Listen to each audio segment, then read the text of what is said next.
नमस्कार दोस्तों, हमारे यूट्यूब चैनल जेसीडी क्लासेस में आपका स्वागत है दोस्तों। तो फाइनली आज हम एक मोस्ट इंपॉर्टेंट क्वेश्चन लेकर के आ गए हैं। क्लास 12th का है, केमिस्ट्री का ये मोस्ट इंपॉर्टेंट क्वेश्चन है कि अवक्रिया की दर तथा दर स्थिरांक में अंतर। तो यह क्वेश्चन बहुत बार आ चुका है, इस वर्ष भी यानी 2022 के पेपर में आपके आने की संभावना है। तो यह 4 नंबर का क्वेश्चन है और हर बार 4 नंबर का पूछा भी गया है। तो इसको आप 4 पॉइंट अच्छे से आप तैयार कर लीजिए, एग्जिट 4 पॉइंट आप अच्छे से तैयार कर लीजिए और इसको पेपर के समय जाते समय एक बार रिवीजन जरूर कर लीजिएगा। ठीक दोस्तों, यह 4th चैप्टर का क्वेश्चन है। तो अभी तक हमारे चैनल को सब्सक्राइब नहीं किए हैं तो चैनल को सबसे पहले सब्सक्राइब कर दीजिए, क्योंकि मोस्ट इंपॉर्टेंट क्वेश्चन यहाँ डलता रहता है हमारे चैनल पर। आप जा कर के देख सकते हैं पिछला वीडियो, जो कि मोस्ट क्वेश्चनों पर विशेष ध्यान दिया जाता है।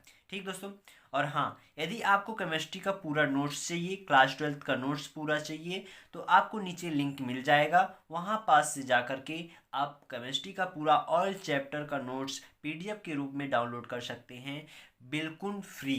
ठीक दोस्तों, नीचे लिंक दिया गया है, या कि आप गूगल में जा कर के jcdclasses.com सर्च करिए, उसमें आपको केमिस्ट्री क्लास 12th का मेन्यू मिलेगा, उसमें जा कर के आप देख लीजिएगा, केमिस्ट्री नोट्स होगा, तो वहाँ से आप डाउनलोड कर सकते हैं।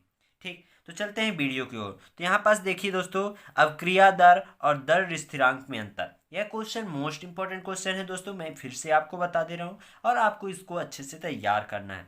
तो यहाँ पास देख लीजिए, पहला पॉइंट क्या है दोस्तों। पहला पॉइंट है अपना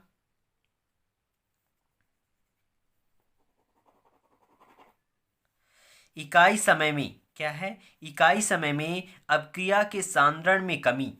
क्या है? अपक्रिया दर क्या है दोस्तों? इकाई समय में, कोई भी इकाई समय यानी छोटा सा समय सेकंड, तो इकाई समय में अपक्रिया के सांद्रण में कमी। क्या है? अपक्रिया के सांद्रण में कमी यानी -dx/dt, या उत्पाद के सांद्रण में वृद्धि, यानी चाहे इकाई समय में क्या है, अब अभिकारक के सांद्रण में कमी या उत्पाद के सांद्रण में वृद्धि ही अवक्रिया दर कहलाती है। यदि आपको कहीं पास भी पूछ देता है 1 नंबर का कि अभिक्रिया दर क्या है, तो क्या लिखना है?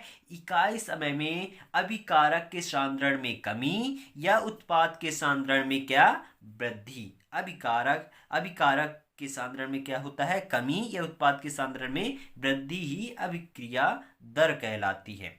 और दर स्थिरांक क्या है दोस्तों? दर स्थिरांक समीकरण में समानुपातिक स्थिरांक है। क्या है? दर स्थिरांक समीकरण, कोई भी समीकरण है उसमें समानुपातिक स्थिरांक यानी समानुपात। कैसा? समानुपातिक स्थिरांक होता है, जैसे dx/dt बराबर k बराबर a। ठीक, अब यहां पास देख सकते हैं अगला। अगला क्या है? दूसरा पॉइंट कि किसी समय अभिक्रिया की दर उस समय अभिकारक के सांद्रण पर निर्भर करती है। यानी कोई भी समय पर जो अभिक्रिया की दर है, जो क्या है, अभिक्रिया की दर है, वह क्या है, उस समय पर, यानी किसी भी समय पर, तो उस समय पर अभिकारक के सांद्रण पर निर्भर करती है। किसके? अभिकारक के सांद्रण पर निर्भर करती है। लेकिन दर स्थिरांक जो होती है, दर स्थिरांक का मान अभिकारक के सांद्रण पर निर्भर नहीं करती है, जबकि अभिक्रिया का दर अभिकारक के सांद्रण पर निर्भर करती है और दर स्थिरांक में अभिकारक के सांद्रण पर निर्भर नहीं करती है। ठीक, अब तीसरा पॉइंट यहाँ पास देखते हैं दोस्तों। तीसरा पॉइंट क्या है कि अभिक्रिया की दर इकाई लीटर इनवर्स समय इनवर्स होती है।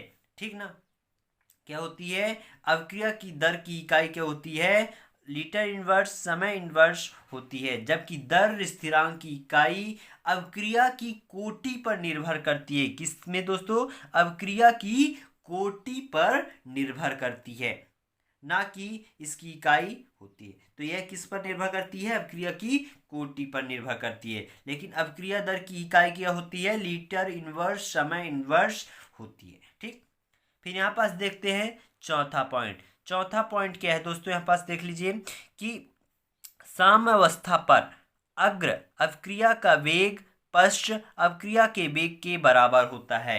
यानी अभिकारक और उत्पाद क्या है, अभिकारक, अग्र यानी अभिकारक और पश्च यानी उत्पाद। तो क्या है कि साम्यावस्था पर अग्र अभिक्रिया का वेग, क्या, अग्र अभिक्रिया का वेग यानी आगे के अभिक्रिया का वेग और पश्च अभिक्रिया के वेग के बराबर होती है, यानी अग्र अभिक्रिया और पश्च अभिक्रिया का वेग दोनों बराबर होती है। ठीक, ऐसे समझ लेते हैं।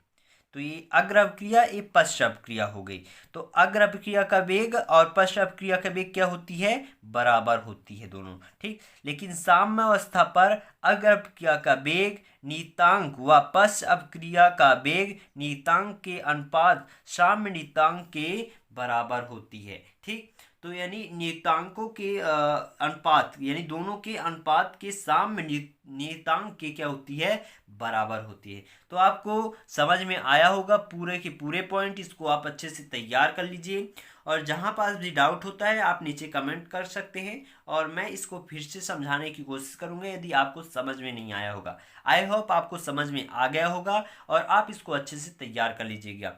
अगला क्वेश्चन हम पढ़ेंगे साबुन और अपमर्जक में अंतर। ये भी मोस्ट इंपॉर्टेंट क्वेश्चन है, इसका मैं नीचे लिंक दे दूंगा, आप वहां जाकर के पढ़ सकते हैं। तो दोस्तों मोस्ट इंपॉर्टेंट क्वेश्चन डाल रहे हैं एक एक करके, आपको डेली की डेली कुछ ना कुछ मोस्ट इंपॉर्टेंट क्वेश्चन मिलते रहेंगे और आप उनको याद करते रहिए, पढ़ते रहिए, अपनी पढ़ाई जारी रखिए। और 2022 यानी में जो पेपर होगा वो आपके पेपर अवश्य लिए जाएंगे, तो आप अपने पेपर को ध्यान में रखते हुए अपनी पढ़ाई निरंतर रखें, जारी रखें। ठीक, तो मिलते हैं अगले वीडियो पर, तब तक लिए जय हिंद, जय भारत।